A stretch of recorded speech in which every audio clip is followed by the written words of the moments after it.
Olá, aqui é o Nilson Alves, este é o seu canal Nilson Zucchini, iniciando para vocês mais um vídeo, isso mesmo, hoje, terça-feira, dia 12 de fevereiro do ano de 2019, 19 dias. Bom, o assunto que eu vou falar hoje não é um assunto nada feliz, né? É um assunto que praticamente repercutiu em todos os órgãos de mídia no dia de ontem, que foi o falecimento do jornalista Ricardo Boechat, né?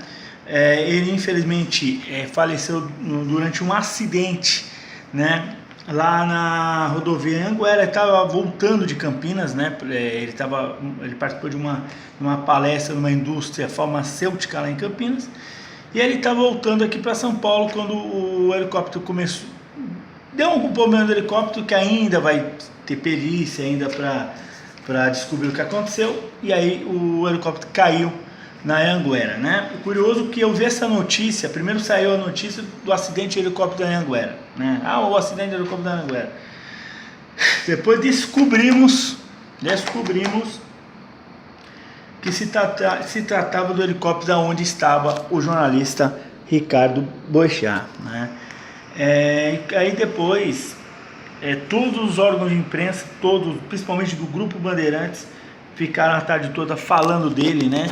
Porque foi realmente um baque, foi um impacto muito pesado, né? A gente nunca imaginaria um jornalista ativo, um jornalista com opiniões fortes, né? Um jornalista que não era, na minha opinião, um jornalista que não tomava lado, pelo menos que eu vi alguns vídeos dele ontem, vários vídeos deles ontem, eu não via ele tendo opinião nem da esquerda nem da direita. Ele não é jornalista também que usava aquela filosofia como fala, de falar mal da polícia e bem do crime, como vários jornalistas por aí têm, né, do criminoso bom, criminoso morto, que hoje contamina o jornalismo hoje de bosta. Ele é um jornalista que ele transitava para todos os estilos de jornalismo. Então não é só jornalismo jornalístico político, ele falava de economia, ele falava do esporte, ele falava até de moda e comportamento. Então ele entendia de todas as áreas, né? Ele transitava por todas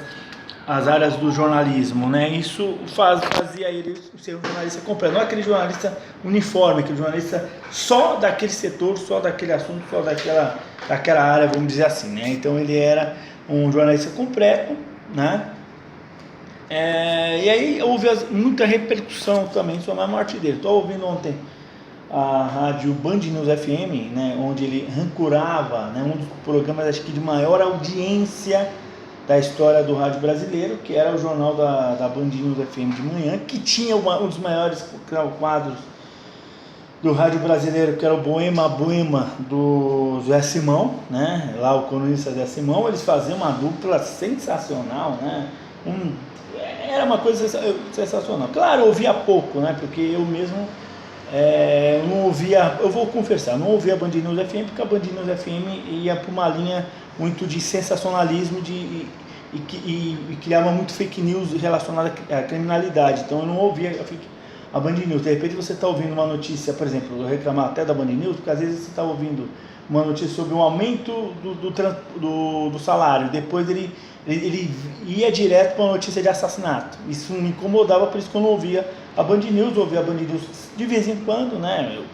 Eu ouço a CBN, que já é uma rádio que já sabe, a gente sabe o horário realmente onde vai ter as notícias, então são estilos diferentes. Então,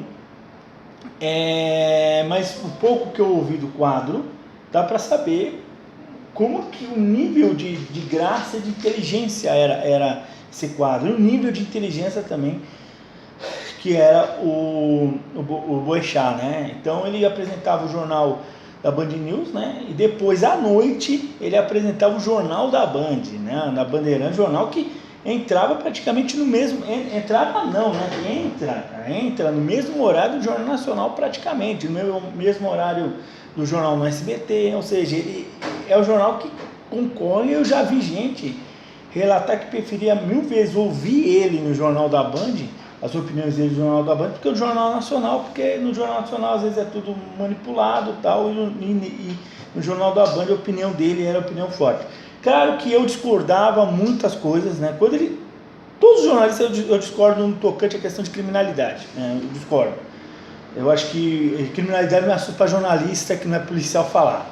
Mas quando fala da questão da política, Lava Jato, né, sobre o Lula, ele vivia falando a verdade, que o Lula deveria ser preso porque já foi encontrado provas, ele vivia falando isso.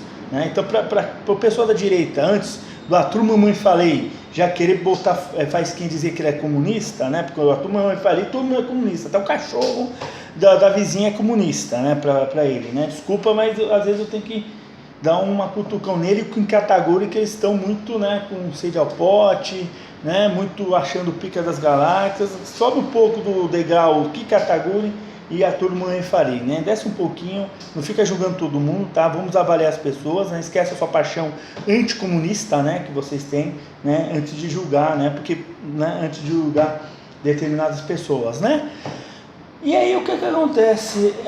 Houve essa tragédia, né? Que o helicóptero se chocou em cima de um caminhão e a gente não esperava que era o Ricardo Boechat. Aí a gente pensar, cara, depois que eu fui ver um vídeo dele de manhã, apresentando o jornal da Band News, inclusive nesse horário ele apresentava, inclusive a Band News FM, agora se você ligar na rádio Band News FM, no aplicativo, ou mesmo se a sua cidade tiver, você vai ouvir homenagens a ele, tá? Eu estava ouvindo até agora homenagens a ele de todos os jornalistas. Eu ouvi o vídeo de manhã, eu comecei a ter uma reflexão automática da vida. De repente eu estou aqui conversando com vocês através desse vídeo, eu estou sentado aqui esperando chegar o pessoal para começar o expediente, e de repente à tarde você não pode não mais estar aqui.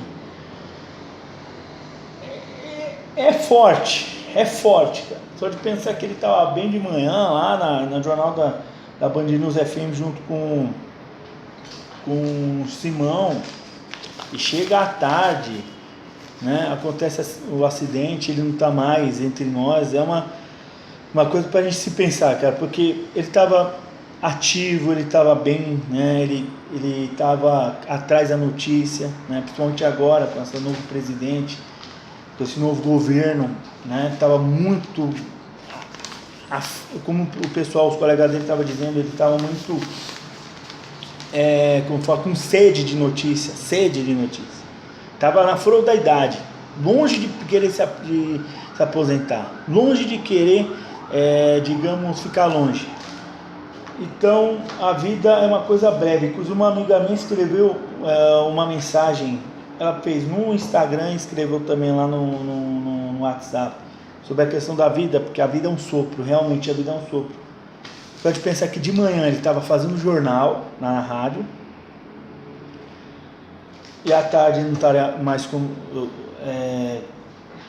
está mais entre nós. Desculpa enrolar as palavras, mas é muito forte.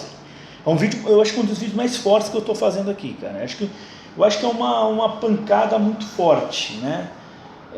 E outra, se tratando de jornalista, cara, uma coisa que eu nunca imaginaria, que eu fazer um vídeo falando de um jornalista que é uma profissão que eu meto pau, eu critico muitos que tem aí, a banda podre de jornalismo que está se destacando. Jornalismo é uma profissão que eu acho que é a profissão que eu nasci dentro de mim, mas eu não consegui exercer por N motivo, né? Até que eu criei um canal assim, amador, para ser um jornalista amador, né? Olhar uma coisa que eu acho que está dentro de mim e eu não consegui ser, por N motivos. Eu acho que isso puxa alguma coisa.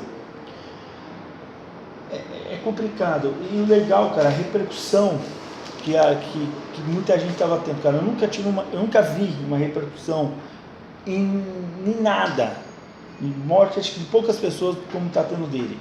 Eu acho que agora que eu estou vendo a importância que ele tem para o jornalismo, a importância que ele tem não é só para o jornalismo não, cara, acho que a importância que ele tem para a sociedade. Pelo que eu vi ontem, as manifestações das pessoas que não eram jornalistas, que estavam falando sobre a morte dele, eu vejo que ele era importante não para o jornalismo apenas, e sim para a sociedade. Né? Tanto é que no ar ele dava o número de telefone dele para as pessoas conversar, comentar, né? Reclamar, né? Claro que a gente não pode ficar julgando, porque ele tem o viés de esquerda, viés de direita, ele puxa um pouco sardinha para o pessoal do Troy, Silene, ele puxa muito saco o pessoal da direita, delirante. Não vamos jogar um pouco no lixo. Vamos jogar no lixo, aqui, ó, nesse negócio aqui, hoje, né? Essa ideologia, né? Eu até falei dos dois youtubers, o Kikataguri e o Arthur Manvan, falei que para eles enfiam comunista até a formiguinha que tá naquela planta, as formiguinhas que estão naquela planta é comunista, a planta é comunista, parece que tudo é comunista, né? Então não é a hora de apontar quem é comunista, quem não é comunista. É a hora de apontar quem é bom, é mau caráter. O destaque, vou falar uma coisa, o que eu lembro mais dele, eu vou revelar duas coisas aqui. Foi aquele episódio de 2015, lembra que ele estava discutindo com o Silas Malafaia pelo Twitter, né? Isso é uma questão de um ato de tolerância religiosa que aconteceu no Rio de Janeiro naquela época, em junho de 2015. O Silas Malafaia estava discutindo, insinuando, né, que o Boechat estava dizendo que todos os evangélicos fazem intolerância religiosa. Eu lembro que ele meteu o sarrafo, não só no Silas Malafaia, mas em outras pessoas, cara. Nada contra o Silas Malafaia, tá? Eu vou deixar aqui bem claro. Nas pessoas que usam religião para ganhar dinheiro. Nem não é ser evangélico, não. A gente vê várias pessoas de várias religiões que usam religião para ganhar dinheiro, né? Muitos charlatães. E ele desceu o cacete, dizendo: essas pessoas pegam dinheiro explorando a fé. Eu fiquei pensando assim: se fosse outro jornalista, com certeza ia ser processado e demitido. Porque, primeiramente, o curioso que o Malafaia, cara, ele banca a Bandeirantes. Porque o Malafaia, ele compra horários na Bandeirantes para exibir o programa dele. E o Boechat estava falando mal do cliente da Bandeirantes, que era o Malafaia. E aí depois ele encerrou com aquela célebre frase que até hoje vem na minha cabeça, que é assim: Malafaia, ele falou, né? Malafaia, vai procurar... Posso falar? Vou falar, vai. Não vou ficar com delonga, não. Ele falou assim: vai procurar uma rola e me esquece. Vai procurar uma rola. Até hoje eu lembro dessa frase, né? Rola pode ser o passarinho, né? Talvez ele falou assim: Malafaia procura o passarinho pôr uma rola por aí. Mas era muitas coisas engraçadas que ele fazia. Confesso que eu via pouco do Jornal da Band, eu ouvia pouco do Band News FM, mas o pouco que eu ouvia do Boechat deu para saber a importância que ele tem. Detalhe, ele era um mediador dos debates da Bandeirantes, os debates, inclusive o último debate para a presidência da República da Bandeirantes, aquele debate famoso que o Daciolo falou lá para o Ciro Gomes que ele fazia parte da USAL e tal, é ele que estava mediando, é ele que estava fazendo a mediação, né? E eu vou falar uma outra coisa que mostra que a vida é muito irônica. Ontem mesmo de manhã eu estava vindo para cá, estava em casa, terminando de tomar o banho, né, penteando o cabelo, e eu estava lembrando algumas coisas do Silas Malafaia, e fui lembrar dessa cena aí do Boechat falando para o Silas Malafaia procurar o R três pontinhos, né? Curiosamente isso foi de manhã, ou seja, aparentemente estava normal, ele estava indo para Bandeirantes, fazendo programa, ele ia para Campinas fazer a palestra, tudo normal. A gente não imaginaria que ia acontecer uma coisa ruim. Curiosamente eu lembrei do Boechat ontem de manhã, através daquela história do Malafaia. Olha que eu não ouço o jornal Band News, eu não costumo ouvir a Band News, por N motivo. Eu não ouço a Band News, por motivo que eu falei agora, por ela enfiar notícias de criminalidade no meio de notícias úteis. E aí eu lembrei desse episódio com o Boechat, mal sabia que mais tarde ia acontecer isso. É uma coisa curiosa da vida, às vezes a gente pensa em alguma coisa, alguma pessoa que a gente não lembrava, de repente, horas depois ou dias depois acontece um acidente. Uma coisa com a pessoa. É uma coisa curiosa, mostra que às vezes o pensamento, alguma coisa na vida é meio perigosa, não é que é perigosa, é meio estranha, né? A vida tem caminhos e a gente tem pensamentos que acabam sendo estranhos, né? Estranhos. Eu estava esquecendo do Boechat, tanto é que eu não ouço, não costumo ouvir o Boechat, eu esqueci do Boechat. Eu fui lembrar ontem de manhã. Ontem de manhã estava tudo ok. Bom, pessoal, vou encerrar aqui o vídeo para não ficar muito longo, para não dar problema aqui na bateria. Última mensagem aqui, última mensagem que eu tenho para dizer. Vive a vida, que a vida é breve, a vida é um sopro, né? Como escreveu a minha amiga Fabi, que ela escreveu lá no Facebook, no Instagram dela, depois lá no WhatsApp ela escreveu também. A vida é breve. A vida é breve, a vida é curta, temos que viver. Claro que às vezes tem situações da vida que a gente abandona viver, a gente acaba vivendo preocupado, às vezes vivendo com medo, às vezes a gente tem um ódio de uma pessoa, a gente fica falando nisso, mas a gente tem que viver a vida, cara, porque a vida é breve mesmo, e a gente tem que viver todos os detalhes da vida, porque não dá, porque hoje estou aqui conversando com vocês, e depois? Amanhã eu posso, será que amanhã eu vou estar aqui nesse mesmo horário, nesse mesmo lugar, fazendo, parafraseando Chaves, né, aqui nesse mesmo canal, desse mesmo lugar, fazendo um vídeo? Então é uma lição que a vida é breve, né? Ele estava de manhã fazendo um programa de saúde, com uma boa saúde, banjando saúde, e à tarde infelizmente não estava entre nós. Homenagem, descanso e paz, Ricardo Boechat. Essa aqui é uma homenagem singela do canal Suzuki, está para todos, toda a família do Ricardo Boechat, e todos os colegas do Ricardo Boechat, da Band News FM, do Grupo Bandeirantes, de todos os órgãos de imprensa que tinha o Ricardo Boechat como um ícone e um exemplo de bom profissional. Até mais.